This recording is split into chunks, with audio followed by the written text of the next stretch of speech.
These are all my takes. And then I'll kick it to either you or to Brad, and you'll tell me whether or not you think I'm hot or I'm cold on the take. So you ready? Let's do it. All right, I'm ready. Femi, Let's get it. We're going to start with you. The national champion, once again, will not come from the SEC. Hot or cold? Ooh, the national champion will not. How many years has it been since the SEC last won a national title? Feels like it's been a handful. 3. Wow. I mean, imagine when they ran off like 8 straight one time, and now it's been 3 years without the SEC winning a title. I will say, I think this is hot. Like, I agree. I'm with you. I don't think the SEC is winning this. Like, am I playing it right? First of all, like, if I agree, it's hot. Correct? Okay, perfect. Correct. I just want to make sure I had the verbiage correct here. But yeah, I think it's hot. I think Ohio State can win it. I think Indiana can win it. I mean, I know some people will throw out Notre Dame. I'm not buying that nonsense. I know, Brandon, you're a Notre Dame guy, but I just had to throw that in there for you. But yeah, I'm going to say that this is hot. Like, Ohio State, to me, is the team to win the national title. They're not head and shoulders above everyone, but they are the favored team, and I agree with the betting market. I think the Buckeyes ultimately have the confetti fall on them for a second consecutive season. So I'm going to say that this is hot.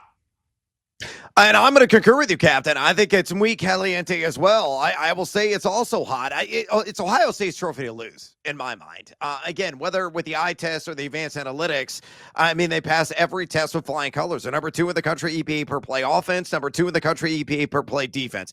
Balance is a recipe for success. Their quality drive ratio, yes, that's an actual stat that is tracked, is one of the elite in the country as well. They got dudes everywhere. They got like first, second round NFL talent everywhere in the trenches on the defensive line, on the back end, the wide receivers. Maybe one of the greatest wide receiver cores we've ever seen in college football. Sayin is getting it done. Ohio State's a team to beat. Again, the one team that I think could, maybe upend them is in the Big Ten, and it's the Indiana Hoosiers. It's one of those two squads. It's going to hoist the hardware come the middle of January and year's end. So, yeah, sorry, SEC, but you'll have to focus on basketball instead. And guess what? You ain't going to win a title again in that sport either. Yeah, I can't wait to watch Jeremiyah Love lift that national championship trophy. Everybody who doesn't believe in Notre Dame, bunch of nerds. All right. Call me a nerd, baby. It's a revenge of the nerds. Yep. That ain't happening, dog. Yep. It ain't happening. Yep.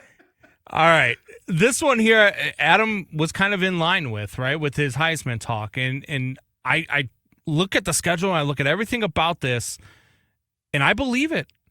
Ty Simpson, who is plus 550 to win the Heisman, has had a more impressive season than both Julian Sayin and Fernando Mendoza, who are favorites ahead of him right now. Hot or cold, Brad? Look, I think it's a fair argument, but I'm going to run cold. Ooh, it's so chilly. There's a front that just blew through here at Casa de Evans. Yeah, look, man, it's Fernando Mendoza's a lose. As I've said before, and I'm going to quadruple down on it yet again. He is the feel-good story. And that kind of headline is going to lure votes. It's going to earn those votes from the various people casting their opinion. And the numbers back it up. He's number 12 in college football in adjusted completion percentage. He's got a 26-5 touchdown reception split. He's got a 124.4 passer rating on an elite team that I think will give everything that Ohio State can handle, assuming, again, they face each other in the Big Ten title game. So there's a strong argument there for Simpson. I get it. I understand it's a more attractive price. Obviously, a plus 550, but my dollar is going to go with Fernando. Give me Mendoza. He's going to win the Heisman. I'm also going to say cold for a different reason.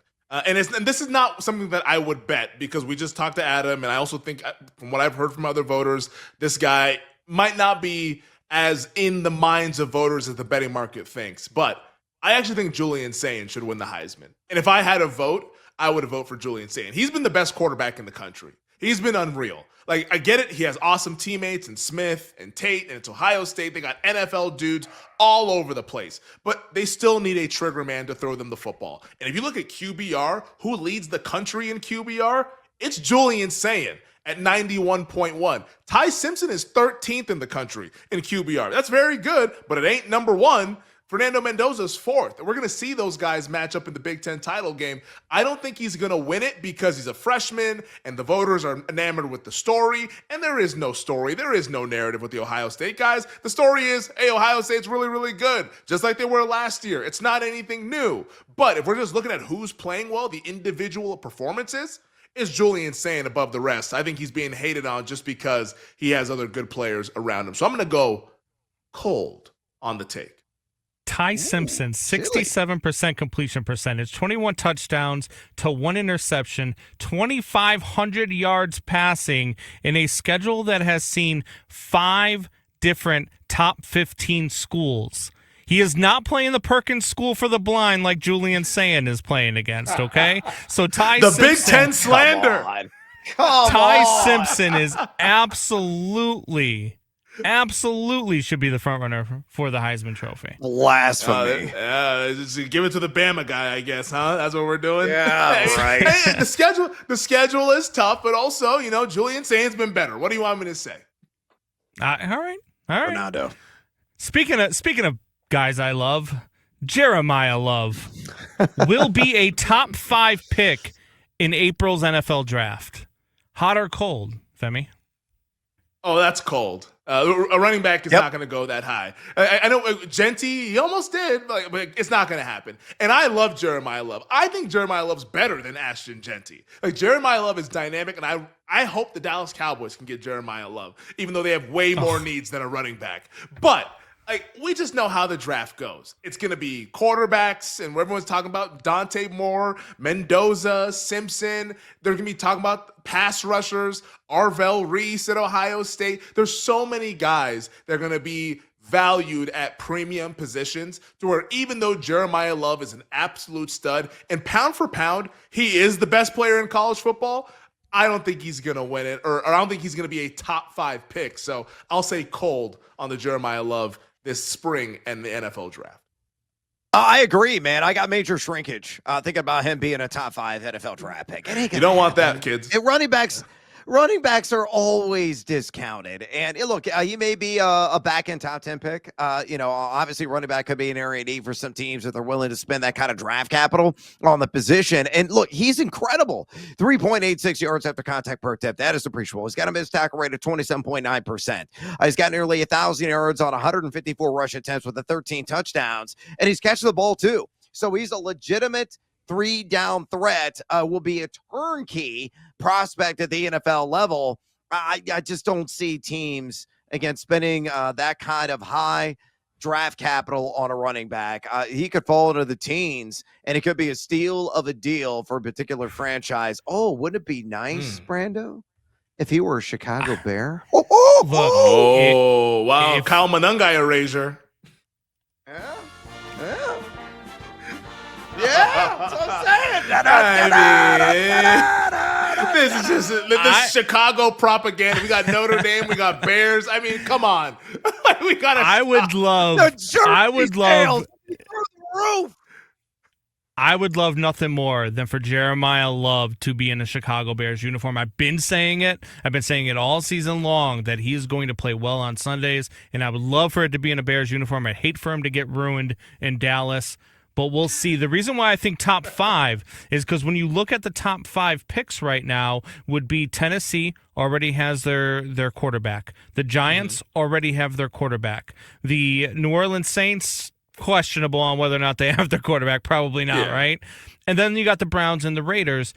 I could see the Raiders, Browns, and Saints trading up with the Giants or the Titans, whoever ends up with the number 1 pick, and then whoever trades out of that spot. I could see the Titans absolutely getting a weapon like that to go along with Cam Ward. So I do think that there is a strong possibility that Jeremiyah Love goes number 5. Wow. That won't happen. People will trade. There's trades are on deck. Many holes. Yeah. All right. Yeah. I'm just telling you, people love toys. People love toys. All right. Texas is not only going to cover the 6.5 points this weekend, but they are going to beat Georgia outright. Hot or cold, Brad? Yeah. I'm kind of chilly on that one as well, man. I like Uga in this game. Look, here's the thing about Texas. I don't think you're completely off base on that. I think it's just a slight chill for me, quite honestly, because of Texas's defense. They've been outstanding all season long. It's like, what version of Arch Manning's going to show up? That's the question. It's a $64,000 question that I have. I don't really trust that he is going to be the, A-plus NFL prospect and obviously lineage and everything else that is tied to it. But no, man, I can't buy it. Again, my gut feeling, shooting off the cuff. I think Uga's going to find a way.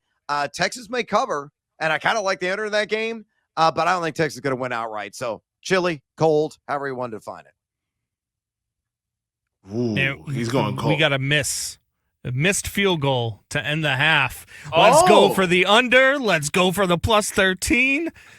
Okay.